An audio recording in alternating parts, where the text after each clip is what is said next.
আসসালামু আলাইকুম প্রিয় শিক্ষার্থী বন্ধুরা, টেন্সের ধারাবাহিক ক্লাসে আজকে আমরা আলোচনা করব প্রেজেন্ট পারফেক্ট টেন্স। গত দুটি ক্লাসে আমরা প্রেজেন্ট ইনডেফিনিট এবং প্রেজেন্ট কন্টিনিউয়াস দেখছিলাম। আজকে আমি কয়েকটি টেন্স একসাথে আলোচনা করব, না হলে আলোচনাগুলো দীর্ঘ হয়ে যাচ্ছে।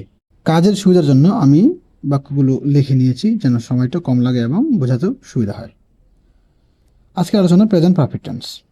ডেফিনিশন: বর্তমান সময়ে কোনো কাজ করা হয়েছে কিন্তু তার ফল এখনো বিদ্যমান। কাজটি কমপ্লিট, ফল এখনো বিদ্যমান, তাকে প্রেজেন্ট পারফেক্ট টেন্স বলে।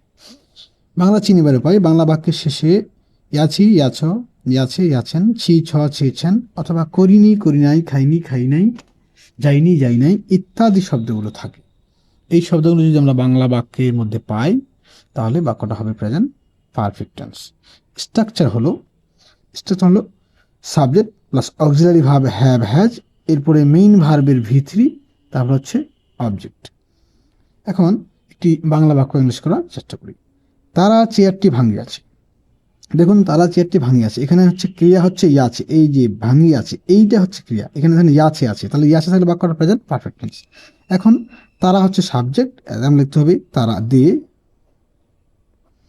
এর পরে হ্যাভ হয়। এখন হ্যাভ আর হ্যাজের মধ্যে বলি থার্ড পারসন সিঙ্গুলার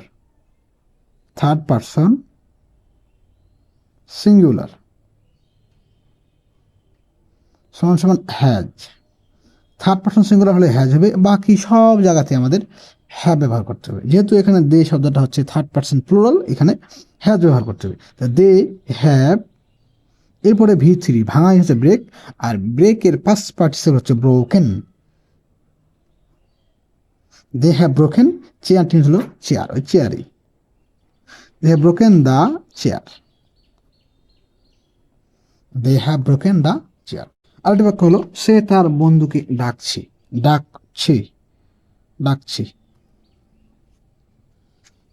তাহলে he has, he third person singular number, তাই হি হবে he has called his friend. সে তার বন্ধুকে ডাকছে, he has called his friend. তুমি আগে এই মুভিটি দেখেছো। সহজেই আপনারা ইউজ করি তুমি, ইউ, ইউর পরে হয় হ্যাভ, ইউ হ্যাভ। এখন দেখা হলো সিন, সি এর past participle seen. You have seen the, ওই মুভি, সিন দ্যাট, ওই মুভিটি, তাহলে দ্যাট হয়। You have seen that movie, তুমি ওই মুভিটি দেখেছো। এখন এই প্রেজেন্ট পারফেক্ট টেন্সে আমরা কিভাবে নেগেটিভ করতে পারি? খুবই সহজ, হচ্ছে বেশি কোনো কাজ নেই, শুধু হ্যাভ এবং হ্যাজের পরে আমাদের নট শব্দটা যোগ করতে হবে। বাকি নিয়ম আগের মতো, যেমন যে subject A have not, has not, এরপরে ভি3, আগেরটা আগের রকম। শুধু বাক্যটা নেগেটিভ হলে হ্যাভ এবং হ্যাজের পরে নট যোগ করতে হয়, বাকি একই রকম থাকে।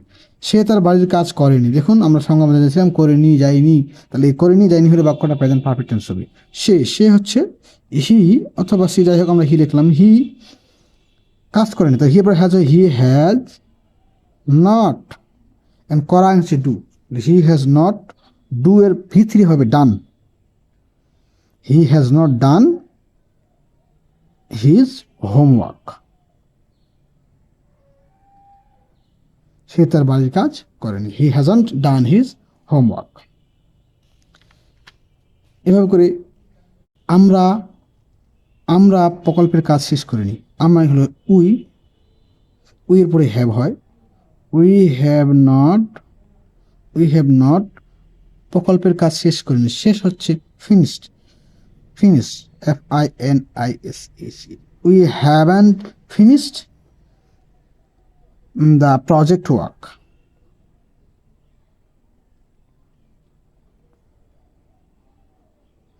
উই হ্যাভেন্ট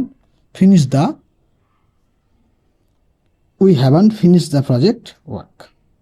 খুবই সহজভাবে আমরা এটা ফার্স্ট করে ফেললাম। আপনারা বারবার চেষ্টা করলে অবশ্যই পারবেন ইনশাআল্লাহ। এরপরে present perfect continuous tense. Present perfect টেন্সের ডেফিনেশন হলো অতীতে কোনো কাজ শুরু হয়েছে কিন্তু এখন পর্যন্ত কাজটি চলছে বোঝালে, অতীতে কোনো কাজ শুরু হয়ে বর্তমান পর্যন্ত চলে এরূপ বোঝালে তাকে প্রেজেন্ট পারফেক্ট কন্টিনিউয়াস টেন্স বলে। প্রেজেন্ট পারফেক্ট কন্টিনিউয়াস টেন্স গুলো। এখন বাংলা বাক্যে আমরা কিভাবে চিনবো? বাংলা বাক্যের শেষে থেকে ইতেছি, ইতেছে, ইতেছেন এই শব্দগুলো থাকে। ইতেছি, ইতেছে, ইতেছেন, এবং এটির স্ট্রাকচার হলো প্রথমে সাবজেক্ট, তারপরে হ্যাভ বিন অথবা হিজ বিন, এবারে ভার্বের সাথে আইএনজি, তারপরে সিন্স বা ফর বসে, এরপরে অবজেক্ট বা আরো আমরা এক্সট্রা শব্দটা বসাতে পারি। তবে দেখুন, তারা গত সোমবার থেকে আসতেছে। তারা গত সোমবার থেকে আসতেছে। দেখুন, গত সোমবার, কাজটা গত সোমবারে শুরু হয়েছে, still it is going on. তাহলে এই বাক্যটা আমাদের প্রেজেন্ট পারফেক্ট টেন্স স্ট্রাকচার করতে হবে। তারা ইংরেজি দিয়ে দে, তারা, এরপরে হবে have been, they have been, তারা আসতেছে। Coming, they have been coming, তারা আসতেছে, দে হ্যাভ বিন কামিং। এখন এই সিন্স বসাতে হবে। এখন হ্যাঁ, এখানে একটা কথা যে আমরা সিন্স কখন বসাবো, ফর কখন বসাবো।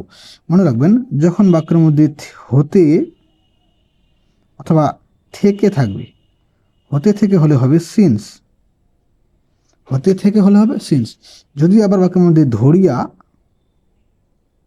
ধরিয়া বা যাবত, ধরিয়া বা যাবত থাকে তাহলে হবে ফর। এটা একটু মনে রাখার বিষয়। হতে বা থেকে হলে হবে সিন্স, ধরিয়া বা যাবত হলে হবে ফর। তাহলে এখানে দেখুন আমাদের গত সোমবার থেকে আছে, থেকে কারণে আমাদের এখানে সিন্স লিখতে হবে। They have been coming since Monday, Monday তো গত হলে last. They have been coming since Monday last, তারা গত সোমবার থেকে আসতেছে। আরেকটি বাক্য আমরা ইউজ করি, সকাল থেকে মুষলধারে বৃষ্টি হচ্ছে। সকাল থেকে, তাহলে মুষলধারে বৃষ্টি হচ্ছে, এই বাক্যে আমরা সরাসরি সাবজেক্ট পাচ্ছি না। তো যে বাক্যে আমরা সরাসরি সাবজেক্ট পাই না, সেই বাক্যগুলোতে সাধারণত আমাদের ইন্ট্রোডাক্টরি ইট অথবা দেয়ার ব্যবহার করতে হয়। তবে এই বাক্যে আমরা দেয়ার ব্যবহার করা যাবে না, এখানে ইট ব্যবহার করতে হবে। তাহলে প্রথমে সাবজেক্ট হিসেবে লিখি ইট, ইটের পরে হ্যাজ হয়, it has been raining, it has been raining. এখন দেখুন এখানে দেওয়া আছে মুষলধারে। মুষলধারে জিনিসটা হলো cats and dog. Cats and dog, এটা একটা phrase word. Cats and dog হচ্ছে মুষলধারে বৃষ্টি হওয়া।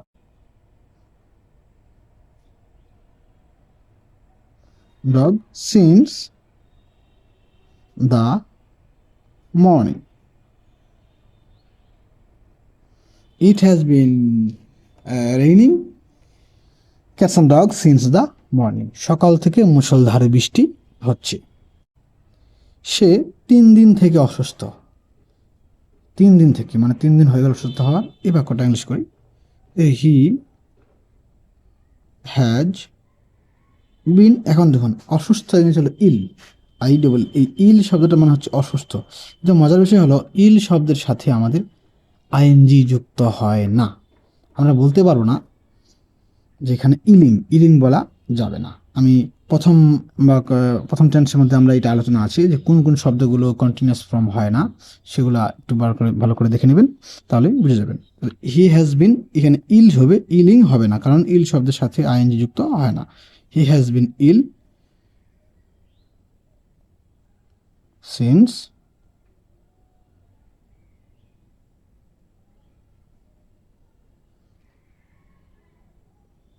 3 days.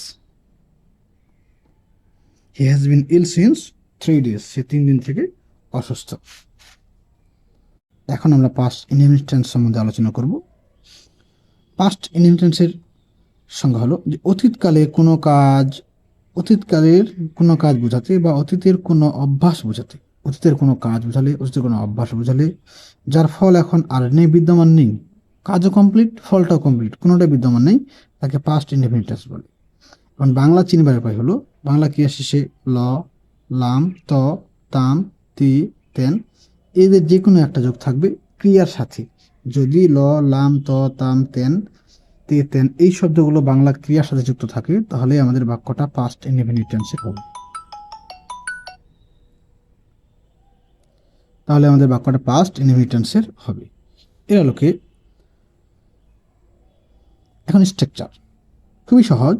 সাবজেক্ট, এবারে ভার্বের পাস্ট ফর্ম, না, ভার্বের পাস্ট ফর্ম মানে মেইন ভার্ব যেটা আছে সেটার পাস্ট ফর্ম হবে, past form of the main verb. এবার হচ্ছে অবজেক্ট।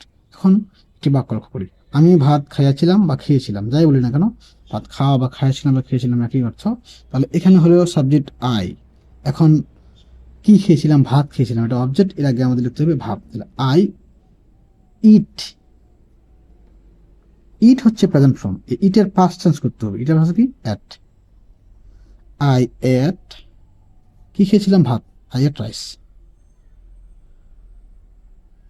আই এট রাইস, ভাত, আমি ভাত খেয়েছিলাম। এখন আমি স্কুলে, আমি স্কুলে গিয়েছিলাম, আমি স্কুলে গিয়েছিলাম, আই ওয়ান্ট টু স্কুল, আমি স্কুলে গিয়েছিলাম, খুবই সহজ। এরপরে দেখুন, সে গতকাল বাড়ি এসেছিল, সে গতকাল বাড়ি এসেছিল, তাহলে হি came home yesterday, সে গতকাল বাড়ি এসেছিল, হি came home yesterday। অত্যন্ত সহজ, শুধু আমাদের এই ভাবগুলোর অবস্থানটা আমরা বুঝতে পারলেই সহজেই, এবং স্ট্রাকচারটি মুখস্থ রাখতে পারলেই সহজেই টেন্সে আমরা অ্যান্সার করতে পারবো। এবারে খুবই গুরুত্বপূর্ণ বিষয়, এখন পাস্ট ইনডিফিনিট টেন্স আমরা কীভাবে নেগেটিভ করব। দেখুন, পাস্ট ইনডিফিনিট টেন্স নেগেটিভ করার জন্য আমাদের একটা অক্সিলারি ভাব নিয়ে আসতে হবে, কারণ পাস্ট ইনডিফিনিট টেন্সে মেইন স্ট্রাকচারে কোনো অক্সিলারি ভাব নেই। যখন আমরা বাক্যটা নেগেটিভ করব অথবা ইন্টারোগেটিভ করব, তখনই আমাদের এখানে ডিড শব্দটি অক্সিলারি ভাব হিসাবে নিয়ে আসতে হবে। এই যে স্ট্রাকচার, সাবজেক্ট পরে ডিড নট, এরপরে যখন আমরা বাক্যে ডিড বসাবো তখন ভাবটি আবার প্রেজেন্ট ফর্ম হয়ে যাবে, তখন আর এটা পাস্ট ফর্মে থাকবে না। এবারে যথারীতি অবজেক্ট বসবে না। আমরা তাকে চিনতাম না, আমরা তাকে চিনতাম না, তাহলে আমরা হলো উই, এখানে যেহেতু বাক্যটা নেগেটিভ করবো তাহলে তবে did not, we did not, চেনা ইংরেজি হলো no, we did not no. দেখুন এখানে কিন্তু নিউ করা যাবে না, কারণ যখন আমরা বাক্যে অক্সিলারি ভার্ব ডিড বসাবো তখন মেইন ভার্বটা প্রেজেন্ট ফর্ম হয়ে যাবে। We did not know him, আমরা তাকে চিনতাম না, আমরা তাকে চিনতাম না। এভাবে তারা সেখানে উপস্থিত ছিল না, তারা সেখানে উপস্থিত ছিল না, they did not present there,